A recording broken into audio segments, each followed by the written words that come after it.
After nearly 8 years of drug addiction, Michael DeLeon spent 12 years in prison and halfway houses for a gang-related homicide. Since his time in prison, he's dedicated his life to making the world a better place. He is the founder of Steered Straight, which guides young people away from the dangers of drugs and criminal activity. As a motivational speaker, he has spent thousands of hours talking to millions of young adults, and he has worked tirelessly to help people suffering find the road to recovery.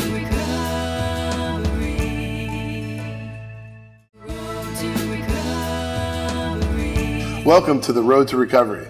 I'm Michael DeLeon, your host, and I have the honor every week to be able to bring you incredible stories from around the region, people who are in recovery from addiction or recovery from the loss of a loved one, but everyone in some way, shape, and form dealing with this public social health crisis that we're dealing with across the country, addiction.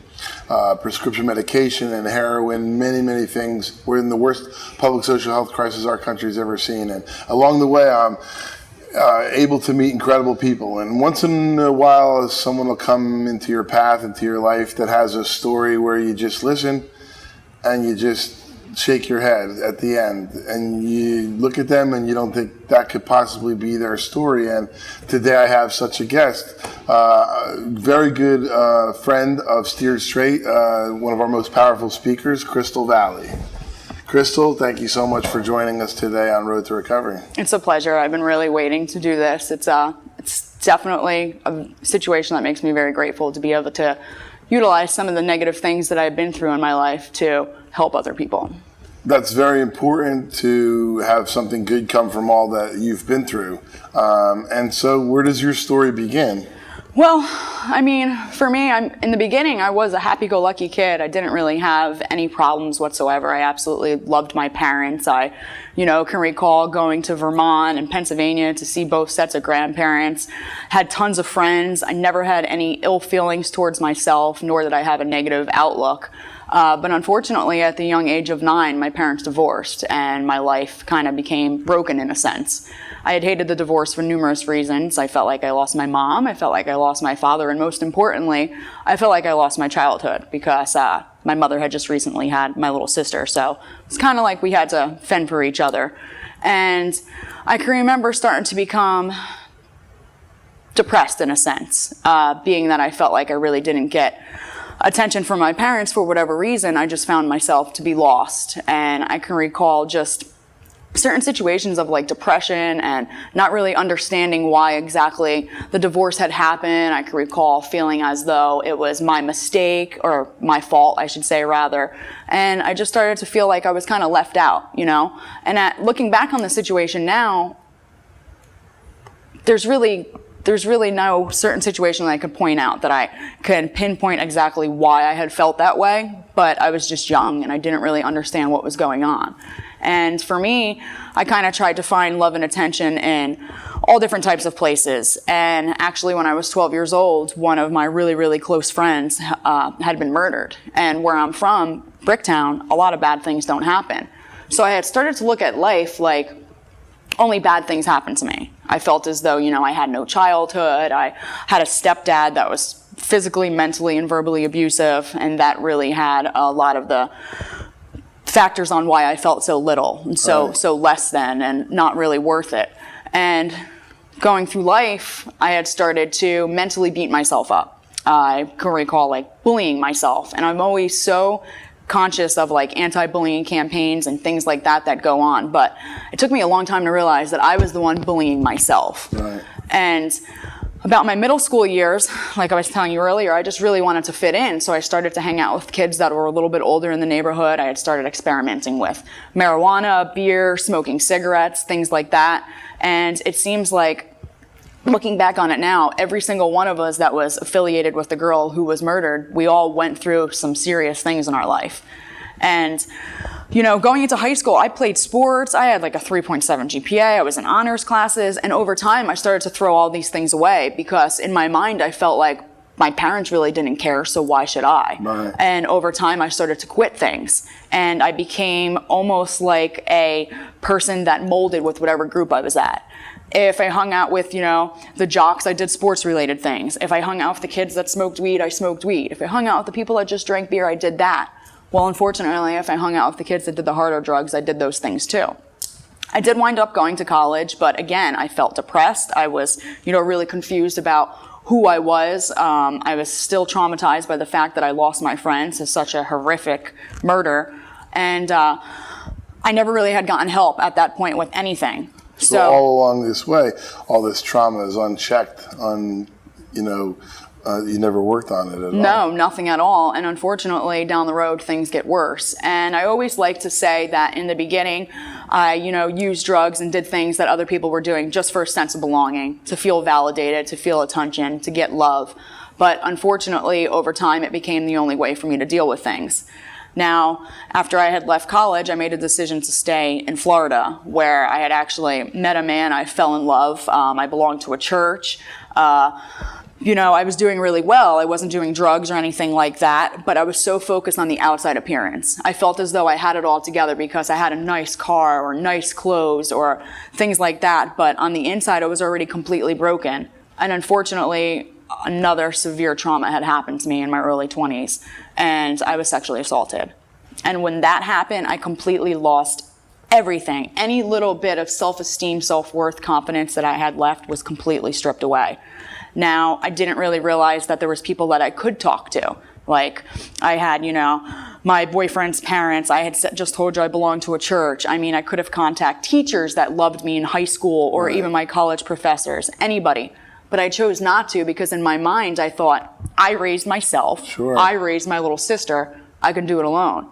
But that was a very traumatic incident. And how I chose to deal with it was to run from it. And my way of running from it was to use drugs. Right. And unfortunately, I found myself in some very, very, very bad situations. And it took me a long time to realize that the drugs only make things 1,000 times worse. And then you're realizing this at that age, you still haven't dealt with your trauma up until that point.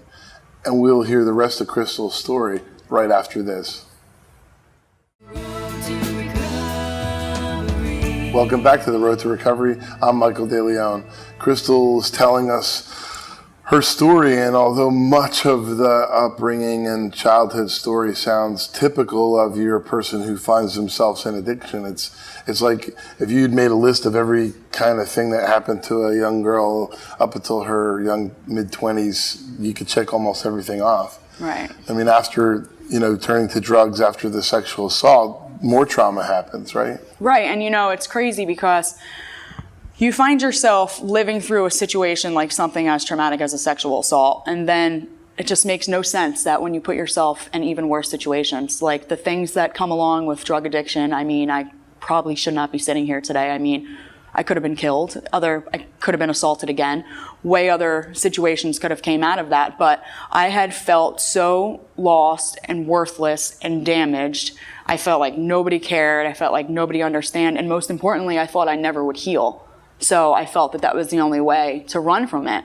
And all these thoughts are irrational. I mean, people did care, you could get help. All these things are rational, but you're thinking irrationally, right? Right. I mean, there was, like I said, I had a set of grandparents, my dad's parents, my grandfather and my grandmother. I could have called them. Even though I had felt as though, my mom didn't really care because I felt, maybe my stepdad was more important as a child, I definitely could have spoke to her.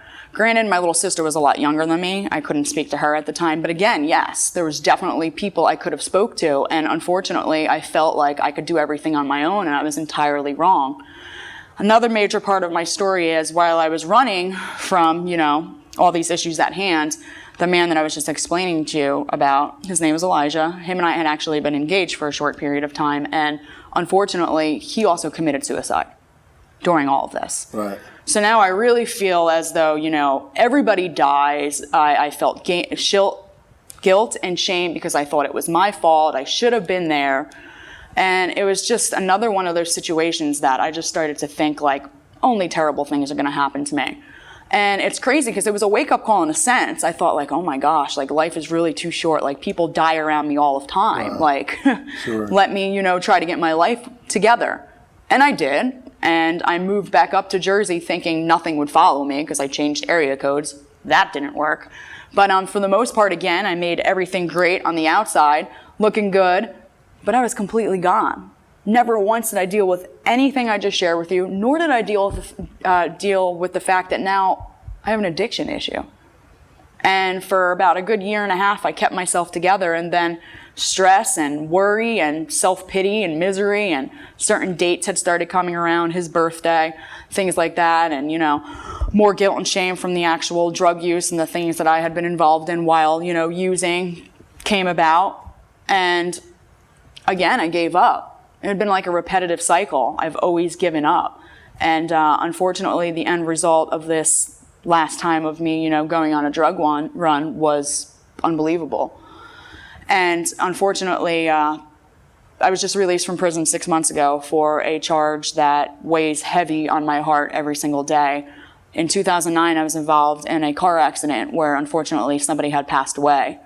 And it's crazy because I have always ran from all my issues and all my pain and all my hurt, but I also just inflicted the worst type of pain and hurt on an entire family. Right. And for the longest time, I thought that I was only hurting myself. Like, this is only hurting me. But there's so many times, like my little sister, when we were younger, she had looked up to me, and then I was gone. I missed her graduation. I missed so many things in my sister's life that still eats me up today. I mean, I'm entirely okay with every single negative thing that's happened to me, right, but I will never be okay with the fact that somebody else lost their life because of my drug use. So, when we go out to the schools, I try to, tell the kids, like, get help. I always also say, too, that it doesn't always necessarily have to be drug addiction. Like, if there's some type of underlying matter, you're going to act out one way or another. And it could be, with cutting or fighting or overeating. It could be any different type of situation. And unless you deal with what is going on the inside, you'll never get better. And that was not my plan. My plan was to be a marine biologist. I'm supposed to be training dolphins somewhere. I wound up a convicted felon. I took someone's life by accident. And if you knew me even as a child, I was the most compassionate person ever. Like, I can remember, going to the city with my friends in high school and being the one that was handing out all the money to the homeless or putting money in the Salvation Army box around Christmas time. And I was a child. I would give the shirt off my back. Right. I would never hurt anybody. And I accidentally took somebody's life. Right. And that's something that you deal with through advocacy and through reaching out, going to talk to students all around the country, sharing her story so it doesn't become their story. And we'll be back with Crystal right after this.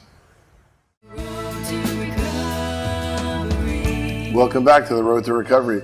Today's guest, Crystal Vallee. We just heard her story from childhood to young teens to early 20s to a tragedy that inflicted, pain on another family.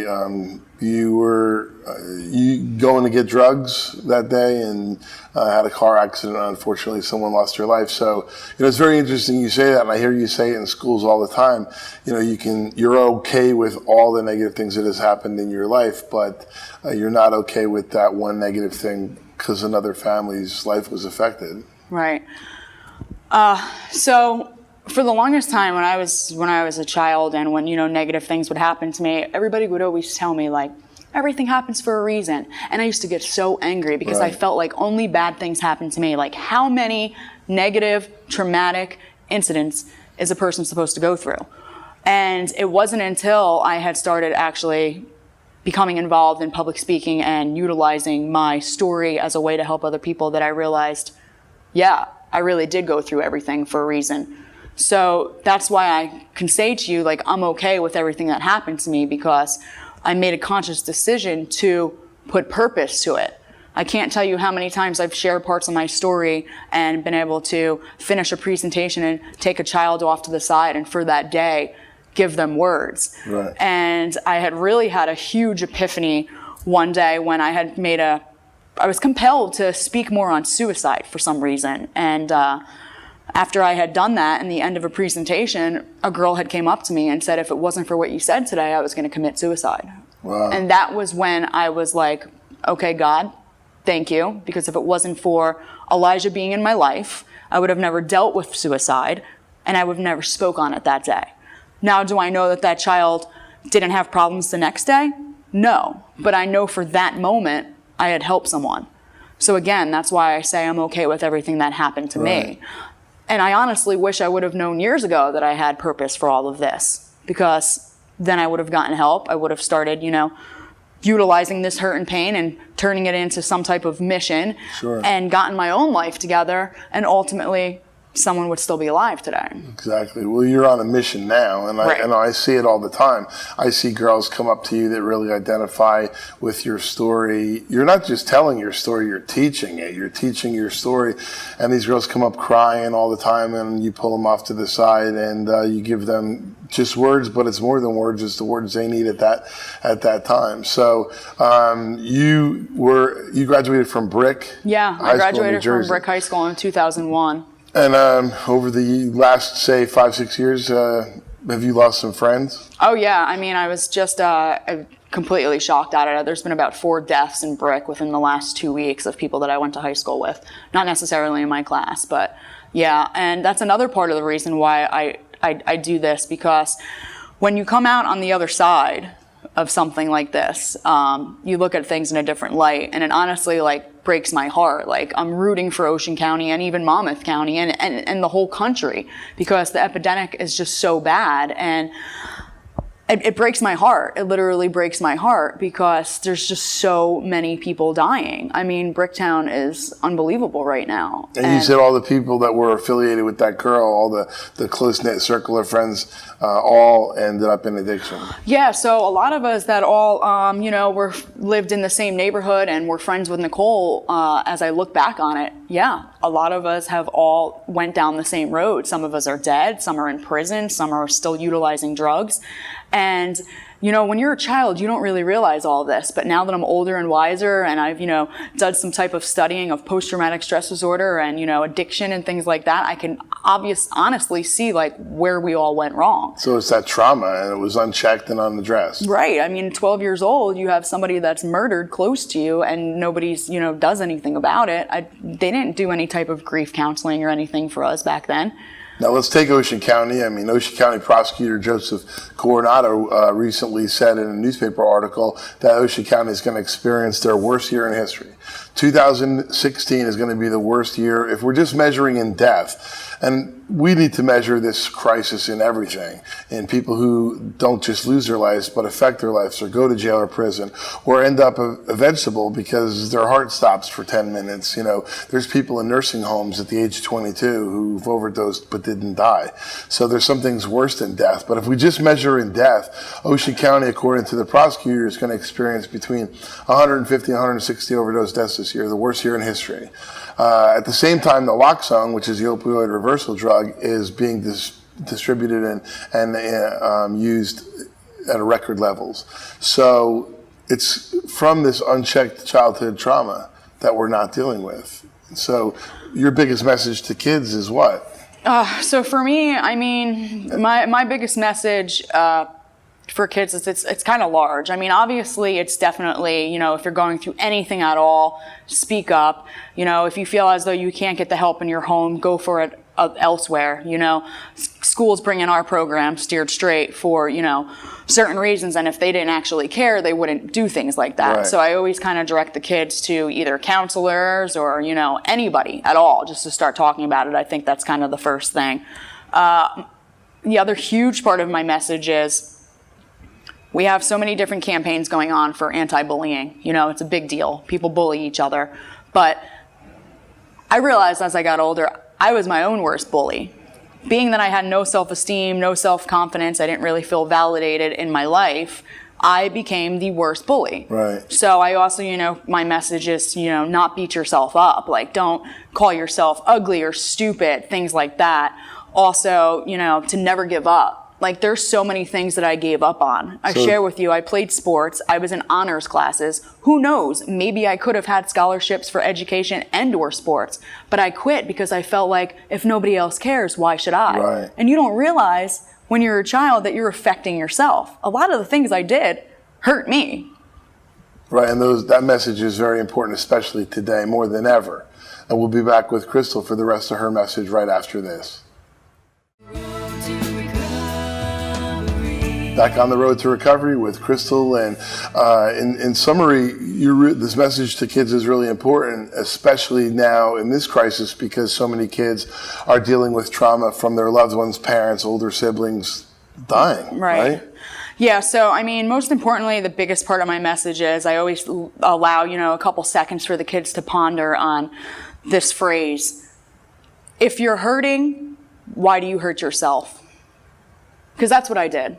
I had all of this, hurt and pain from all different situations, and I made a conscious decision to go ahead and hurt myself more.